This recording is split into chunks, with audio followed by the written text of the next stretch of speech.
çorak, ıssız ve soğuk.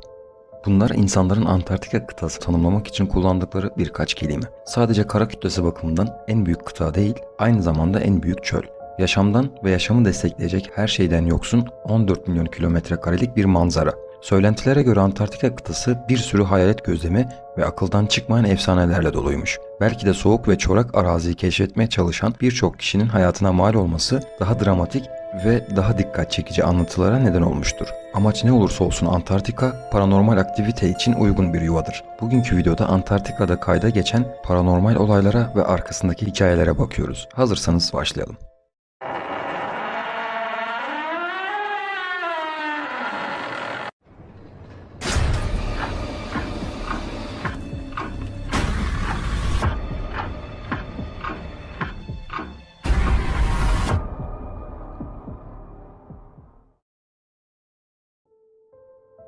Lenin'in hayaleti.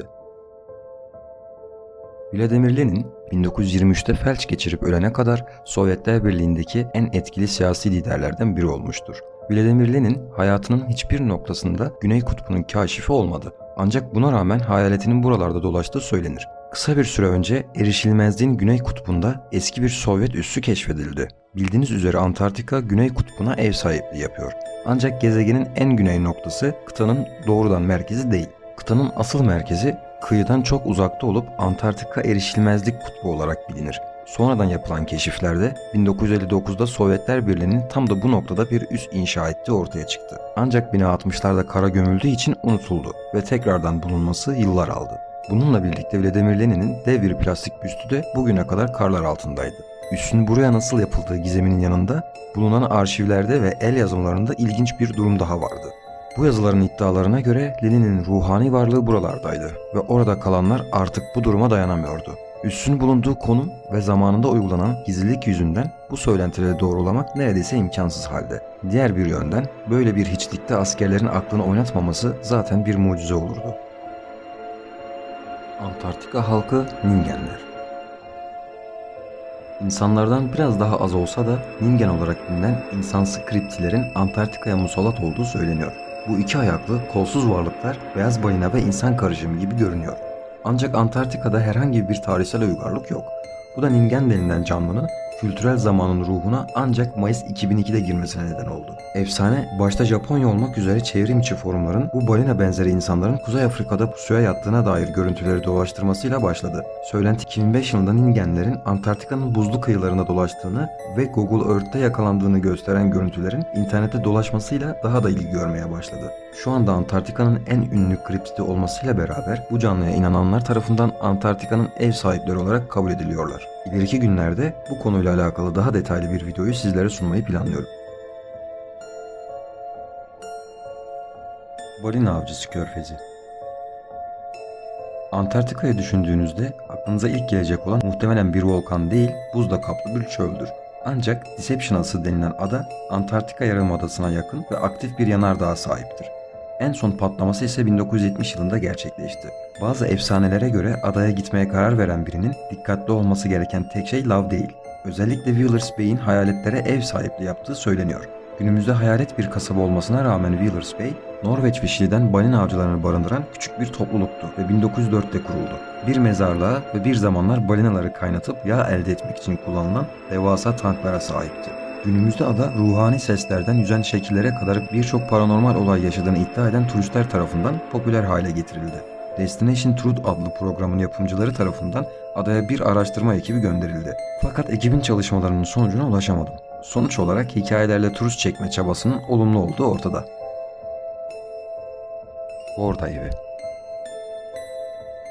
Sir Ernest Henry Shackleton, Güney Kutbu'na ulaşan ilk kişi olamasa da belki de tüm tarihte 7. kıtanın en tanınmış kaşiflerinden biridir. Yönettiği birçok sefer şövalyelik almasıyla sonuçlanacaktı. Yine de yürüyüşleri sonuçsuz olmayacak ve 1915'te gemisi Endurance karaya oturduktan sonra onu terk etmek zorunda kalacaktı. Shackleton yardım bulmak için kıta boyunca bir yolculuğa çıksa da geri kalan adamları 2 yıl boyunca mahsur kalacaktı. Bu 2 yıl içinde geminin hayaletinin dolaşması, kapıların kendi kendine çarparak kapanması ve nesnelerin oda içinde kendi kendine uçtuğunu içeren bir sürü paranormal olaylar yaşadıklarını iddia ettiler. Onları en çok etkileyen ise onları gözetleyen tuhaf, tehditkar bir varlığın olmasıydı. Bunlar gerçek ya da değil. Öyle bir ortamda mahsur kalmak bile başlı başına bir depresyon nedeni diyebiliriz.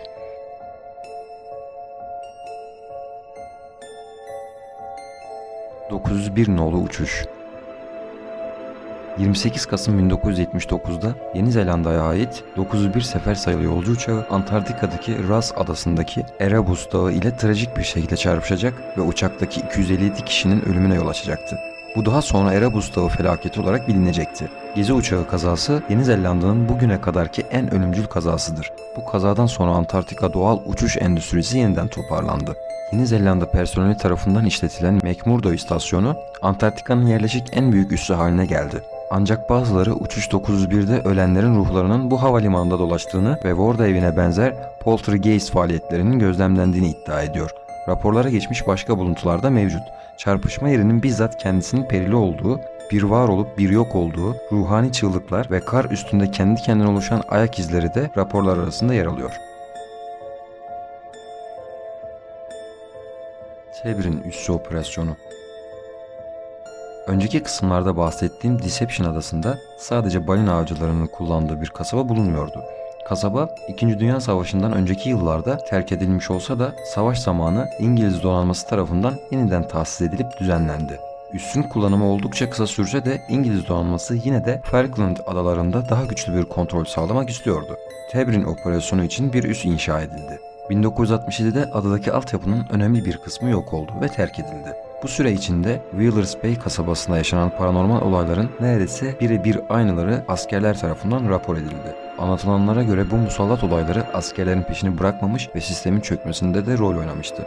İnsanlar geceleri tuhaf sesler duyduklarını ve hareket eden hayalet şekilleri gördüklerini raporlarına eklemişlerdi. Hemen yanlarında hayalette olduğu söylenen terk edilmiş bir kasaba olması askerleri oldukça etkilemiş görünüyor.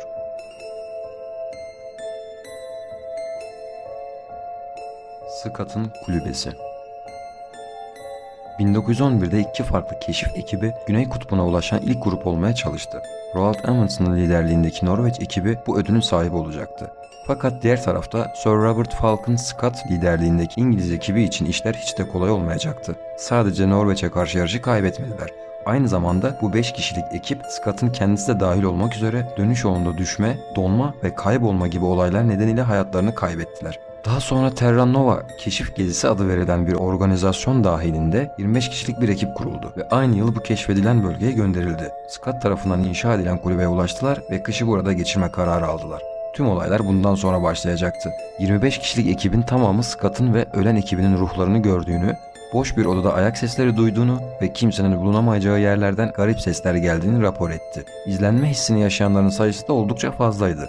Ekibin daha fazla dayanamayıp geziyi erken bitirmek zorunda kaldığı söyleniyor. Google haritalarda aratıp Scott'ın kulübesini buldum ve kısmi olarak da olsa 3 boyutlu olarak gezmek güzel oldu. Eğer siz de bu kulübeye göz atmak isterseniz Google haritalar linkini videonun açıklamalar kısmına bırakıyorum. Oradan rahatça inceleyebilirsiniz.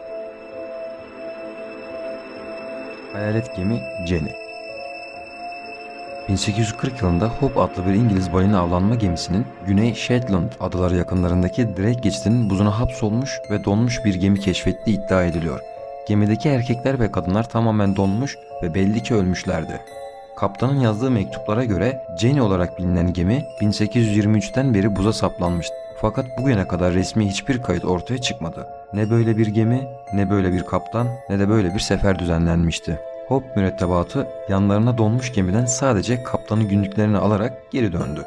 Donmuş gemi Jenny artık bir efsaneydi ve Güney Okyanusu boyunca birçok yerde bu geminin süzülen hayaletini gördüklerini iddia eden birçok denizci bulunmaktadır.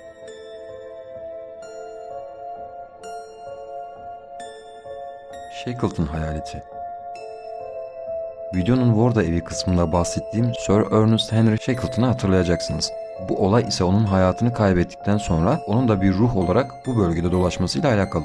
Bu bölümde hikayeye bir ünlü daha ekleniyor. Everest Dağı'na tırmanışıyla ünlenmiş olan ünlü dağcı Sir Edmund Hillary bulunduğu iddialarla da dikkatleri üstüne çekmişti. Warda evini ziyaret eden Hillary, Shackleton'un hayaletini bizzat bu binada gördüğünü iddia ediyor. Diğer hikayedeki gibi yüksek düzeyde paranormal aktivitelere tanıklık etmese de bunun gerçek olduğu konusunda ısrarcı. Hatta bu karşılaşmadan çok etkilendiğini söyleyen Hillary, yapının korunması görevini üstlendi ve ev için hatır sayılır miktarda para harcadı. Buraya kadar izlediyseniz ve bu tür içerikler hoşunuza gidiyorsa videoyu beğenerek bunu bana bildirebilir, videoların devamlılığı için motivasyon kaynağı olabilirsiniz. Bugünlük bu kadar. Başka bir videoda görüşmek üzere. Kendinize güzel bakın.